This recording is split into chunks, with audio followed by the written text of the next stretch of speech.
Ok les amis, bonjour à tous, bienvenue dans cette toute première vidéo de ma chaîne YouTube dédiée à Webflow. Pour cette première vidéo, j'ai décidé de vous apprendre à créer une animation très à la mode. Cette animation, c'est celle-ci, des logos qui défilent automatiquement et à l'infini, ce qu'on appelle aussi Infinite Marquee. Alors pour réaliser cette animation, j'ai choisi les deux méthodes les plus connues que je vais vous expliquer pas à pas. Alors, pourquoi avoir choisi d'expliquer deux méthodes et non une seule? C'est parce que la première utilise les animations Webflow. C'est une méthode assez simple et rapide, mais cette méthode, elle ne permet pas de faire quelque chose que vous souhaiteriez éventuellement faire, c'est-à-dire de pouvoir arrêter le défilement des logos quand on passe la souris dessus, comme ceci. Hop. Vous voyez, ça s'arrête quand on passe la souris dessus, alors qu'ici, on ne peut pas l'arrêter. Alors pour réaliser ça, on va avoir besoin d'ajouter quelques petites lignes de code CSS pour cette méthode-là, mais rien de très compliqué, rassurez-vous. Dans tous les cas, vous pouvez retrouver en description de cette vidéo un lien vers le clonable, c'est-à-dire qui va vous permettre, comme son nom l'indique, de cloner ce projet Webflow et donc de voir comment il a été fait, retrouver le code, etc. Et je vous expliquerai même en bonus comment ajouter ce petit dégradé-là sur les côtés qui donne l'impression que les logos disparaissent progressivement et qu'ils apparaissent aussi de l'autre côté. Voilà, sans plus attendre, on part sur ce tutoriel pour les logos qui défilent. Mais avant tout, j'aimerais prendre quelques minutes pour vous expliquer un peu la structure de base de cette ligne de logo. Ok ? Donc, j'ai préparé quelques petits schémas pour vous expliquer comment ça fonctionne. De base, on a un logo. C'est l'élément de base de notre animation. Ok ? Donc, par exemple, on a le logo Slack qui est une image et on va lui donner une classe qui s'appelle logo. On va pouvoir la designer comme on veut. Ok ? Ce logo, il va pas être seul, forcément. Vous allez vouloir afficher plus de logos.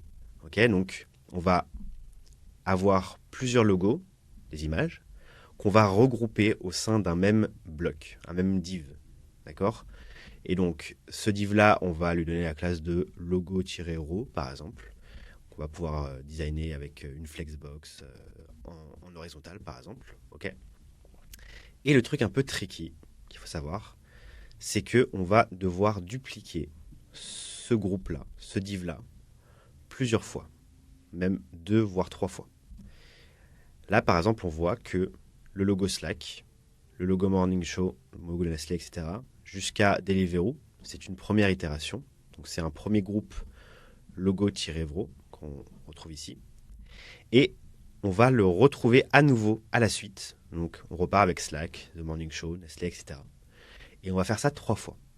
Et vous allez comprendre après pourquoi on fait ça. Et pourquoi pas une seule itération du groupe de logo. Okay ? Et donc tout ce div-là, qui comporte les 3 itérations, on va lui donner une classe de logo-container. Très bien. Maintenant qu'on a dit ça, on va pouvoir passer au concret à l'intégration sur Webflow. Ok, donc j'ai cleané un peu le projet Webflow. J'ai laissé que la structure avec les div blocs vides ici, pour pouvoir recréer l'animation. On va se concentrer pour l'instant sur la méthode numéro 1 avec l'animation Webflow, avec uniquement les interactions dedans. Ok, donc on prend le div block, on le sélectionne et on met à l'intérieur une image. Cette image, on va choisir le logo de Slack. Cette image-là, on va lui donner la classe logo, comme on l'a dit. Et puis on va faire commande C, commande V, et on va le dupliquer. Hop, je ne sais pas si j'ai dupliqué le nombre de fois qu'il fallait, mais on verra plus tard. On va mettre le logo Nestlé, le logo Trustpilot, Amazon, PepsiCo, Deliveroo, et il me manque une dernière fois. On va prendre le logo de Morning Show. Ok, bon, c'est pas dans le même ordre que ce que j'avais montré, mais c'est pas très grave. Ok, maintenant, ce qu'on disait, c'est que le div block, c'est le parent des logos.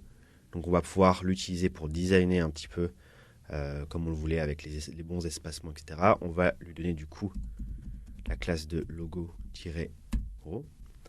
On va dire que c'est une flexbox horizontale avec un alignement centré et justifié, on s'en fout un petit peu pour être honnête. On va le laisser à gauche comme ça. Colonne, on va lui donner de l'espacement un petit peu entre les logos. On va donner un petit gap. de 2 rem, par exemple. Ok, très bien. Et voilà, tout simplement. Donc là, on est bon. On a créé notre groupe de logos, notre première itération de logo. Et on va pouvoir cliquer dessus et faire commande C, commande V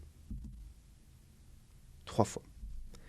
Maintenant, on a dit qu'on voulait regrouper ces 3 itérations-là dans un seul container.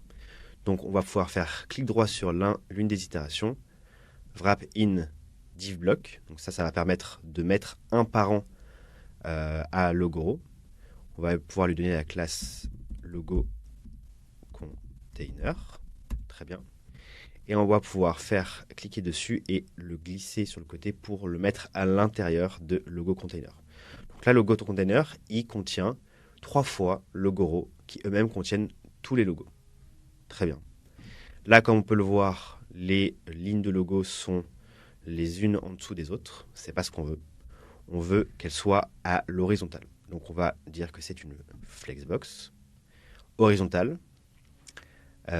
Ça, on s'en fout un petit peu, on peut le laisser comme ça. Et ça, pareil. Très bien.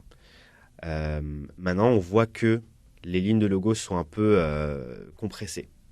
Très bien. Pour régler ce problème-là, on clique sur logo-row et on va donner un sizing de don't shrink or grow. Hop.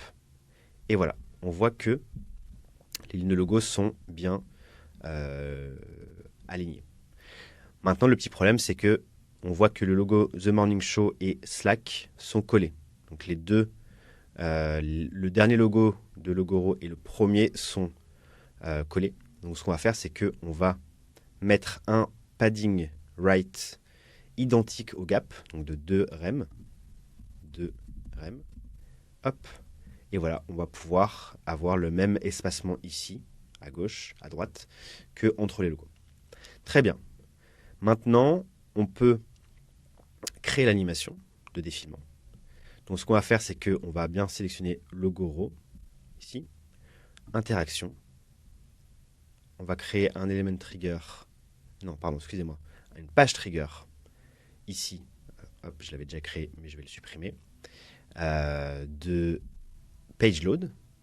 Donc ça veut dire qu'en gros, dès que la page va finir de se charger, on va activer l'animation, parce qu'on veut que le défilement se fasse tout seul, sans avoir à over quelque chose. Donc, when page finishes loading, on va créer une nouvelle animation. Hop. Et on va pouvoir créer des actions. Donc, concrètement, comment ça va se passer? L'animation qu'on souhaite créer, c'est que ce bloc-là, ce Logoro, va se déplacer vers la gauche. Va se déplacer, déplacer, jusqu'à ce que le bord droit de ce div atteigne ce niveau-là. Ok? Parce que s'il atteint ce niveau-là, ça veut dire que celui-là, là, ce Logoro-là, il va aussi se déplacer jusqu'à ce niveau-là, parce qu'ils sont collés les deux. D'accord? Donc, ce qu'on va faire, c'est que on va faire une transformation move de moins 100%. Hop, voilà. Donc là, on voit que le Logoro s'est déplacé jusqu'ici. Là, on voit la bordure droite qui s'est déplacée. Maintenant, le problème, c'est qu'on veut aussi que les autres Logoro se déplacent, et pas que le premier. Donc, on ne va pas l'affecter à l'élément sélectionné, on va l'affecter à la classe entière. Et là, on voit que on a bien notre premier Logoro qui s'est déplacé vers la gauche, mais on a aussi les deux autres itérations qui se sont déplacées vers la gauche aussi. Très bien. Maintenant, on va garder le easing linéaire pour que ça se fasse de façon linéaire. Et on va mettre une duration, donc une durée de l'animation de 20 secondes par exemple. Ok. On va voir comment ça se passe. Je vais pas le mettre à 20 secondes, je vais le mettre à 5 secondes pour l'instant, juste pour vous montrer comment ça rend. Hop. On voit le logo Slack qui est le premier logo, il va arriver là. Hop, hop, hop, hop, hop. Ok, super. Ça s'est arrêté. Maintenant, on veut que l'animation se fasse en loop. Ça veut dire qu'elle se fasse à l'infini. Elle se répète, répète et répète à l'infini. D'accord? Le problème, c'est que vu qu'on a fait déplacer tous les logos sur la gauche, ok? Pour qu'elle puisse se répéter, il faut revenir à l'état initial. Pour qu'après, elle puisse repartir vers la gauche, revenir à l'état initial, repartir vers la gauche, pour créer l'illusion que c'est un défilement automatique à l'infini. Et donc pour ça, à la fin, on va pouvoir créer une nouvelle action move et on va revenir au 0. Et ça de façon instantanée, donc on met une duration de 0 secondes.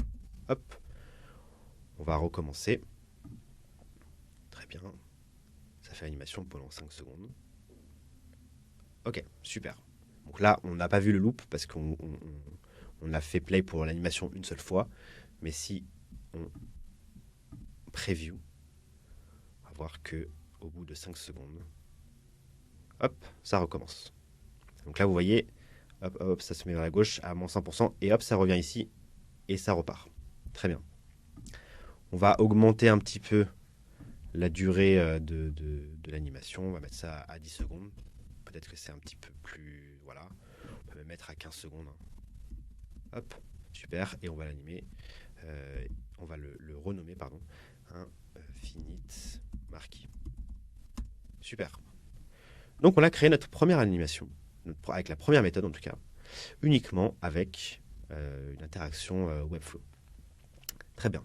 Maintenant, on va passer à la méthode numéro 2, qui est la même animation, mais avec une animation CSS. Et comme je le disais, l'avantage de cette méthode-là, c'est qu'on va pouvoir permettre de stopper l'animation, de mettre l'animation en pause lorsqu'on passera la souris dessus.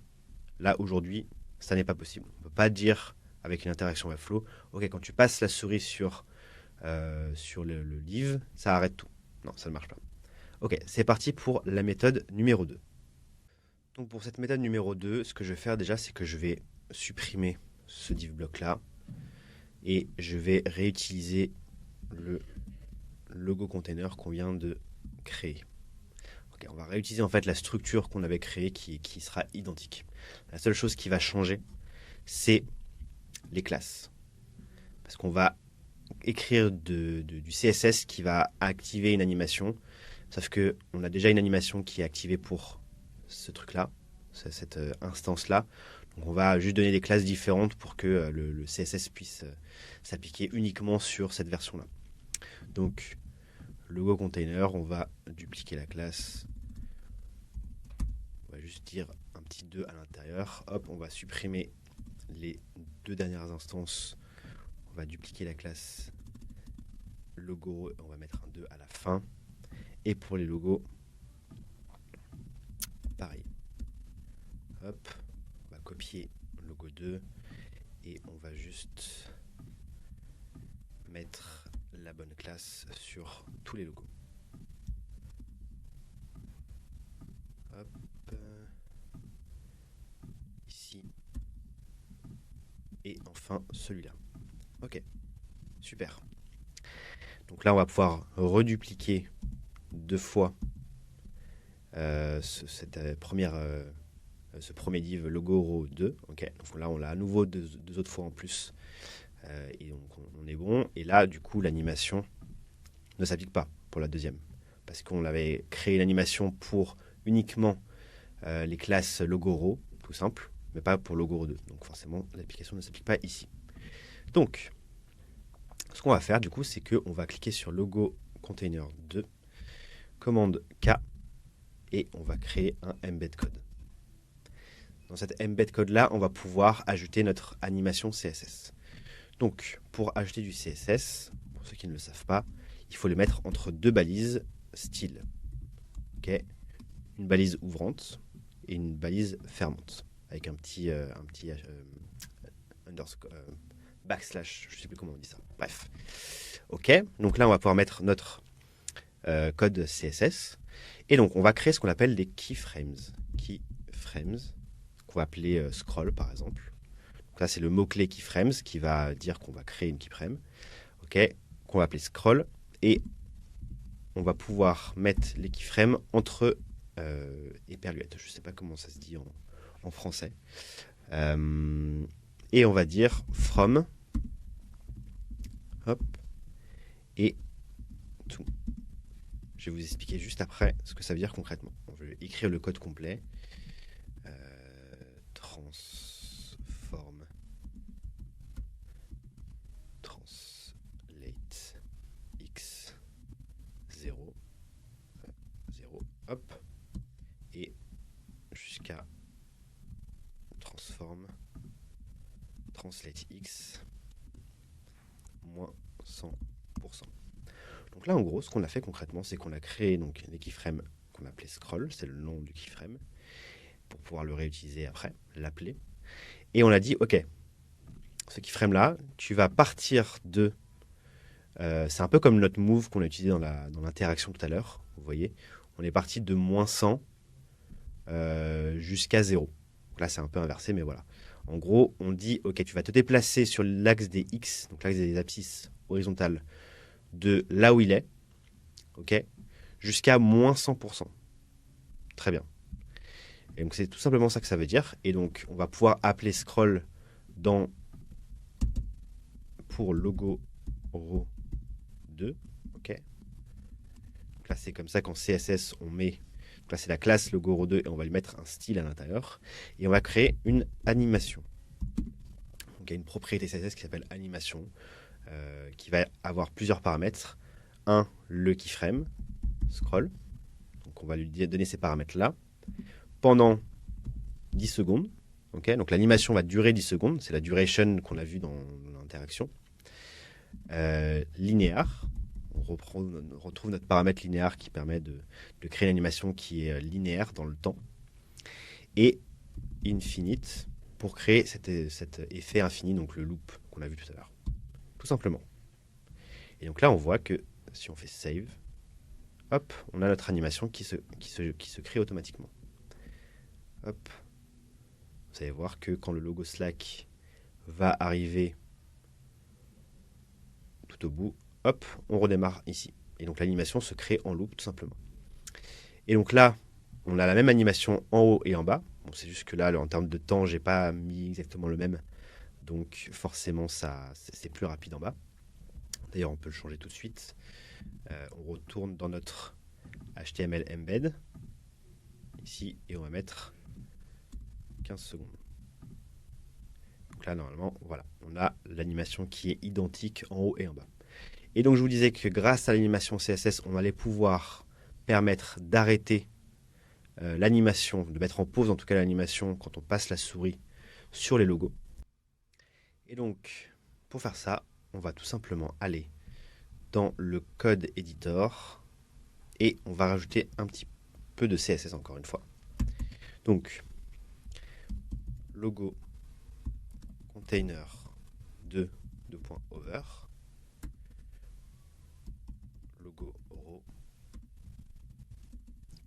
hop, animation play state post. Ok, logo row 2 d'ailleurs, et pas logo row tout seul. Donc, concrètement, ce que ça veut dire, c'est que over, donc over, ça veut dire concrètement quand on passe la souris sur l'élément. Donc, quand on passe la souris sur l'élément logo container 2, alors logo row 2 se met en pause. L'animation, en tout cas, se met en pause. D'accord? Et donc, on va tester tout de suite pour voir si ça marche. Hop, et ça marche. Voilà. Donc, on met en pause l'animation qui est sur logo row 2 quand on passe la souris sur logo container 2. Alors, vous allez me demander pourquoi est-ce qu'on ne fait pas tout simplement logo row 2.over, parce qu'en fait, on aimerait... Enfin, en fait, le over, il se fait sur logo row 2, en fait. On va tester tout de suite et vous allez voir pourquoi ça ne marche pas. Hop. Si je passe la souris sur ça, hop, on voit que les deux autres itérations de logo row 2 continuent de se déplacer sur la gauche. Hop. Vous voyez? Et donc, c'est ça le problème, en fait. C'est que cette version-là, c'est que quand on passe le hover sur une instance de logo row 2, alors cette instance-là, son animation se met en pause. Mais on veut que l'animation se mette en pause sur toutes les itérations de logo row 2. C'est pour ça qu'on dit logo container 2 de point over. Ça veut dire que quand on passe la souris sur logo container 2 qui contient toutes les itérations, donc ça comprend tout ça, alors logo 2 se met en pause, l'animation se met en pause. Voilà, c'est tout simplement pour ça. Voilà, donc on a créé notre notre animation avec la deuxième méthode. Et donc là, comme je vous le disais au début de la vidéo, c'est que je vais vous expliquer un petit peu comment ajouter un petit dégradé ici sur les côtés pour qu'on ait une espèce de fondu à l'arrivée et au départ des logos. Parce que là, on voit que les logos disparaissent directement sur les côtés, mais sans transition, quoi, on va dire. Et donc pour ça, on va pouvoir ajouter un dégradé à gauche et à droite. Donc on va sélectionner logo container. On voit c'est ce truc bleu là qui se met en évidence. On veut qu'à gauche de ce truc là bleu et à droite on ait ce dégradé noir un petit peu. Et donc on va lui donner un style, une position relative. Cette position relative là, elle va nous permettre d'avoir à l'intérieur des éléments absolus qui seront relatifs à lui-même. Donc, div block. Là, le div block, on va lui donner une classe de logo-gradient. Okay. Il va être en absolute pour pouvoir se déplacer un peu où on veut dans le div parent. Donc là, il se place à gauche, mais on va vraiment le placer ici à gauche, entièrement à gauche. Voilà. Là, on ne le voit pas parce qu'il n'a pas encore de largeur, donc on va lui mettre une largeur de 4 rem par exemple. Et on va pouvoir lui mettre cet effet dégradé ici dans background. On clique sur le petit plus, on sélectionne le type linear gradient. Ok. Donc là on voit que le gradient il est noir en haut et blanc en bas. On va lui donner un angle de 90 degrés. Ok. Et l'idée ça va être de mettre à droite, donc la couleur blanche, à la place de la couleur blanche, on va lui mettre la couleur du fond. Ici, là, donc le fond, c'est une couleur qui est celle-ci. Donc j'ai utilisé une variable pour mettre la couleur. Sauf qu'en fait, on veut que à droite, ça soit cette couleur-là, mais transparent. Donc on va cliquer dessus, délier la variable. Donc on va récupérer la valeur de la variable, mais on va pouvoir la modifier. Et en cliquant dessus, on va pouvoir baisser la transparence pour arriver à 0. Et à gauche, on va pouvoir utiliser cette fois-ci la vraie couleur dark, qui est le fond.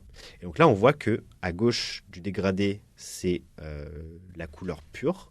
Et au fur et à mesure qu'on va à droite, ça devient de plus en plus transparent jusqu'à arriver tout à droite à 0, ici. Très bien. Et donc là, on voit, si on clique autre part, qu'il y a cet effet dégradé un peu fondu, une sorte de petite ombre sur le côté. Et donc ça, on va pouvoir la mettre à droite cette fois-ci. Donc on va pouvoir cliquer dessus, commande C, commande V pour le dupliquer, ou commande D directement pour le dupliquer. Et donc là, il se replace au même endroit. C'est normal parce qu'il a toujours la valeur où on le place à gauche. Et là, on va créer ce qu'on appelle donc une combo class qui va permettre d'ajouter une variation à notre style de départ. Donc là, on clique dessus. On peut mettre une combo class is inverted, donc inversé, on va dire, qu'on va pouvoir placer à droite cette fois-ci. Vous avez vu, hein, on a ajouté une combo class qui modifie uniquement ce design-là, mais on garde notre design de base de logo gradient. Voilà, donc on l'a placé à droite. Le problème, c'est que on voit que le dégradé est toujours dans le même sens, c'est-à-dire que le foncé, enfin la couleur pure est à gauche et le transparent est à droite. Mais nous, on veut l'inverser en fait. On veut que le transparent soit à gauche et la couleur pure soit à droite. Donc, on va tout simplement appliquer une transformation 2D en cliquant sur le plus. On va choisir Rotate et on va lui donner une rotation de 180 degrés pour qu'il soit dans l'autre sens. Et voilà. On voit ici en preview qu'on a cet effet de fondu à gauche et de fondu à droite. Et donc si vous voulez, vous pouvez même le placer ici. Donc on reprend logo container 2, on lui dit position relative, ce qui nous permet d'avoir des éléments absolus à l'intérieur. Hop, on resélectionne logo container 2, commande V, encore une fois, on sélectionne celui-là et on va pouvoir lui redonner la combo class isInverted. Et voilà, on est bon pour notre animation de logo qui défile. J'espère que ce tutoriel vous aura aidé à mieux comprendre comment créer cette animation-là. Si vous avez la moindre question ou si vous avez envie que je fasse une vidéo sur un sujet en particulier, n'hésitez pas à me le dire en commentaire. N'hésitez pas également à liker cette vidéo et à vous abonner pour être sûr de ne pas manquer les prochaines vidéos, les prochains tutoriels sur Webflow. Et comme je le disais au début de cette vidéo-là, je vous ai mis le lien vers le clonable Webflow en description pour que vous puissiez le retrouver, revoir comment ça a été fait en interne, etc. J'ai aussi créé ce petit QR code si vous voulez le prendre en photo pour retrouver aussi ce clonable là, mais vous pouvez en tout cas avoir le lien en description. Merci beaucoup et à très bientôt.